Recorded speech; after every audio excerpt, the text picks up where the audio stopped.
En 2025 déjà, la Guinée avait marqué les esprits sous la conduite de M. Diba Diakité, président du comité stratégique de Simandou et ministre directeur du cabinet de la présidence, en affirmant avec clarté la vision stratégique du président de la République, son Excellence Mamadi Doumbouya, et ses ambitions pour un secteur minier moderne, structurant et durable. Cette dynamique se renforce davantage cette année. Pour cette édition 2026, la Guinée est représentée par une délégation gouvernementale de haut niveau conduite par le secrétaire général du ministère des Mines et de la Géologie Aboubakar Kourouma, représentant le ministre des Mines.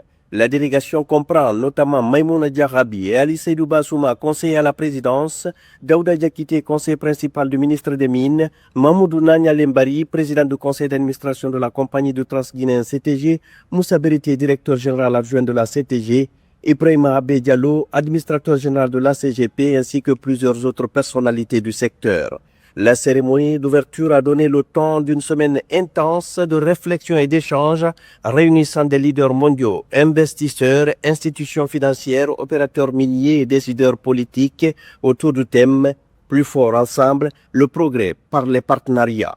Ce thème met l'accent sur la coopération entre gouvernements, entreprises, investisseurs et communautés pour stimuler une croissance inclusive et durable du secteur minier africain.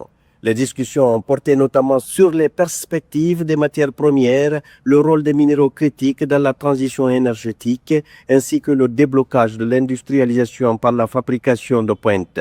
La délégation guinéenne a activement pris part à plusieurs rencontres bilatérales et multilatérales, ainsi qu'à des panels de haut niveau, renforçant ainsi la visibilité et l'attractivité du pays. Depuis plus de 30 ans, Mani Indaba s'impose comme une plateforme stratégique incontournable, favorisant les partenariats structurants et la promotion d'investissements responsables dans le secteur minier africain. À cette tribune internationale, la République de Guinée met en avant ses ambitions à long terme portées par le méga-projet Simandou dont la phase d'opérationnalisation est effective depuis le 11 novembre 2025 à 11h11.